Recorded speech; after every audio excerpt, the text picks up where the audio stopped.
concluding part of our chapter people as resource. So this is the very last topic of your chapter employment. Unemployment. ये आपके chapter का सबसे अंतिम topic है unemployment. तो मैंने पिछले वीडियोस में आपको बताया कि कैसे पीपल रिसोर्स कहलाते हैं और वो कौन कौन सी चीजें हैं जिसके वजह से पीपल को रिसोर्स माना जाता है. तो पीपल रिसोर्स क्यों कहलाते हैं? क्योंकि पीपल के पास ये एबिलिटी होती है कि वो नेचुरल रिसोर्सेज को ट्रांसफॉर्म कर सके इनटू एफिशिएंट रिसोर्सेज. तो पीपल ऐसा करते क्यों है? Because in order to earn their livelihood, वो अपना इनकम, वो अपना मनी अर्न करने के लिए, जिंदगी चलाने के लिए, कॉस्ट ऑफ लिविंग को मेंटेन करने के लिए वो अर्न करते हैं. तो हम कैसे अर्न करते हैं? हम एम्प्लॉयमेंट से अर्न करते हैं. तो हमारा जो आज का टॉपिक है वो है अनएम्प्लॉयमेंट. आप ऐसे ही जानते होंगे कि हमारा जो अभी का प्रेजेंट सिनारियो है उसमें हमारा जो सिचुएशन है वो बहुत ही डिफिकल्ट दौर से गुजर रहा है. हम लोगों के लिए सिंपल लिविंग बहुत डिफिकल्ट हो गया है. तो हम लोग आगे के बारे में सोच ही नहीं पा रहे हैं. तो हमारा जो एम्प्लॉयमेंट स्टेटस है वो भी बहुत अभी डिफिकल्ट हो गया है. तो हम लोग यहाँ पे अनएम्प्लॉयमेंट के बारे में पहले जानेंगे. तो अनएम्प्लॉयमेंट का मतलब होता है where the efficient and able work force are willing to offer their job but they are not getting the opportunity of the job. That situation is known as unemployment. इसे मैं हिंदी में बताती हूँ. ये वो स्थिति है जब मैंने दो चीज बताई थी एबिलिटी के बारे में, पीपल की एबिलिटी के बारे में दो चीज मैंने बताई थी, दो डिटर्मिनेंट्स के बारे में मैंने बताया था. एक है आपका क्वालिफिकेशन यानी एजुकेशन और दूसरा है आपका बेटर हेल्थ फैसिलिटी. यानी आप फिजिकली फिट भी हो और आपके पास क्वालिफिकेशंस भी है, that means you are skilled also, then also you are not getting the opportunity. फिर भी आपको काम करने का मौका नहीं मिल रहा है और आप किसी भी वेज रेट पे आप काम करने के लिए तैयार हो, फिर भी आपको काम नहीं मिल रहा है.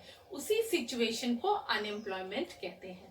तो आपके बुक में, the CBSE book, NCERT book, उसमें आपका दो फॉर्म्स दिया हुआ है या दो टाइप्स ऑफ अनएम्प्लॉयमेंट दिया गया है. एक है आपका सीजनल और एक है आपका डिसगाइज्ड. मैं एक और फॉर्म के बारे में आज आपसे डिस्कस करूंगी, that is mostly prevailing in urban areas, that is educated. Okay, तो सबसे पहले सीजनल के बारे में जानते हैं. हाँ, सीजनल अनएम्प्लॉयमेंट का मतलब होता है कि फार्मर्स को पर्टिकुलरली मॉनसून के लिए वेट करना होता है. जब वो अपना फील्ड वर्क करते हैं, जब वो प्रोडक्शन करते हैं, प्रोडक्टिविटी करते हैं, राइस हो, व्हीट हो, कुछ भी हो, जब उसको प्रोडक्शन करने का होता है, they have to wait for the monsoons. अगर मॉनसून किसी ईयर ना हो तो उनके प्रोडक्टिविटी पे डायरेक्ट असर पड़ता है. तो मॉनसून कितने महीने के होते हैं? मॉनसून ज्यादा से ज्यादा 2 या 3 महीने के होते हैं. तो बाकी के महीने में क्या हो जाता है? बाकी के महीने में लैंड में प्रोडक्टिविटी, फर्टिलिटी रहने के बावजूद भी लोग फार्मिंग को नहीं कर पाते हैं. क्यों नहीं कर पाते हैं? क्योंकि उनके पास बेटर इरिगेशन फैसिलिटीज नहीं होती है. तो ये जो बाकी के महीने जब फार्मर्स बैठे हुए होते हैं, या बाकी के महीने में कुछ ऐसे वर्कर्स भी होते हैं जो कंस्ट्रक्शन साइट्स में काम करते हैं, जिनका अगर कंस्ट्रक्शन का वर्क पूरा हो जाए तो फिर उनके पास काम नहीं रहता है. तो बाकी के समय वो क्या होता है? बाकी के समय वो बैठे हुए रहते हैं. तो पर्टिकुलरली हम यहाँ पे उस कंस्ट्रक्शन साइट्स के वर्कर का एग्जाम्पल नहीं लेंगे क्योंकि ये सीजन पे डिपेंडेंट है. तो हम यहाँ पे फार्मर्स के बारे में ही कहेंगे कि जिस सीजन में मॉनसून नहीं होता है, farmers are not able to produce the food grains. तो उस पर्टिकुलर सिचुएशन के अनएम्प्लॉयमेंट को सीजनल अनएम्प्लॉयमेंट कहा जाता है. उसी तरह सेकेंड हम दूसरे में आएंगे, that is the disguised unemployment. Disguised unemployment का डेफिनेशन है, दिस इज द प्रोसेस और this is the form in which you seems to be employed but actually you are not. ये seems to be employed का मतलब क्या है? Suppose कीजिए there is a small piece of land और उस piece of land में in the family there are 10 members. तो एक छोटे से पीस ऑफ लैंड में जहां की 2 मेंबर्स काम करने से ही हो जाता है, वहां पे अगर 10 मेंबर्स काम करते हैं तो उसमें क्या होता है कि 2 मेंबर का काम 10 मेंबर कर रहे हैं, यानी वो जो बाकी के 8 मेंबर्स हैं उनको, वो ऐसे देखने से आपको लगेगा कि ऑल आर एम्प्लॉयड, लेकिन बाकी के जो 8 मेंबर्स हैं वो लोग एक्स्ट्रा वर्क कर रहे हैं जिसकी वहां पे कोई भी जरूरत नहीं है। क्यों कर रहे हैं? Because they are not having any other work to do.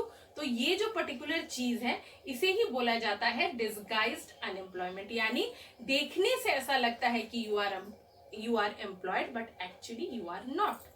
और this both the cases we often find in rural areas. Rural areas में ये दोनों situations ज्यादा देखने को मिलते हैं, but in urban areas we find this educated unemployed. What is educated unemployed? Educated unemployed का मतलब है आप पढ़े लिखे हो, qualified हो, skilled हो, पर आपको काम नहीं मिल रहा है। क्यों नहीं मिल रहा है? Because there is a huge pressure of population. सिर्फ आप अकेले पढ़े लिखे हुए नहीं हो, there are many who are educated but they are also not getting the job. तो ये जो टिपिकल सिचुएशन है इसको हम लोग एजुकेटेड अनएम्प्लॉयमेंट के नाम से जानते हैं, जो कि अर्बन एरियाज में ज्यादा प्रिवेल करता है। ऐसा क्यों? क्योंकि आपने माइग्रेशन के बारे में भी सुना होगा। जब कुछ लोग ऐसे होते हैं जो रूरल एरिया को बिलोंग करते हैं, लेकिन जब वो एजुकेशन हासिल करते हैं, स्किल्ड बनते हैं, तब वो शहर की तरफ मुड़ जाते हैं, यानी माइग्रेट कर जाते हैं। अभी फिलहाल के केस में आपने देखा होगा कि there are huge number of migrant labourers, those who are coming back to their home town due to this pandemic situations. ये आपने देखा है। तो ये वही चीज है कि आपके पास एजुकेशन, लेकिन आपको वहां आपकी क्वालिफिकेशन जैसा जॉब मिलता नहीं है। पर क्योंकि आपके एरिया में भी अगर आप रहोगे, आपके पास अगर स्मॉल पीस ऑफ लैंड है या आपके घर में लैंड है ही नहीं, तो आप वहां पे भी डिसगाइज्ड अनएम्प्लॉयमेंट के दायरे में पड़ जाओगे। तो आपको क्या लगता है कि बेटर है कि अगर हम थोड़ा बहुत सीखे हुए हैं तो हम शहर की तरफ रुख करते हैं। तो इस वजह से जब शहर का पॉपुलेशन इंक्रीज कर जाता है, अपॉर्चुनिटीज तो रेस्ट्रिक्ट रहता है, तो उस समय जो सिचुएशन उत्पन्न होती है, वट एवर सिचुएशन ऑकर्स, उसे ही हम एजुकेटेड अनएम्प्लॉयमेंट कहते हैं। So this is the end of your chapter. In my next video, I will be discussing with you the question answers of NCERT book, civics book, economics book, people as resources. I will be discussing with you all. Hope you have understood this concept nicely. So be safe, like my channel, subscribe my channel, like my video and share it to all. Thank you everyone.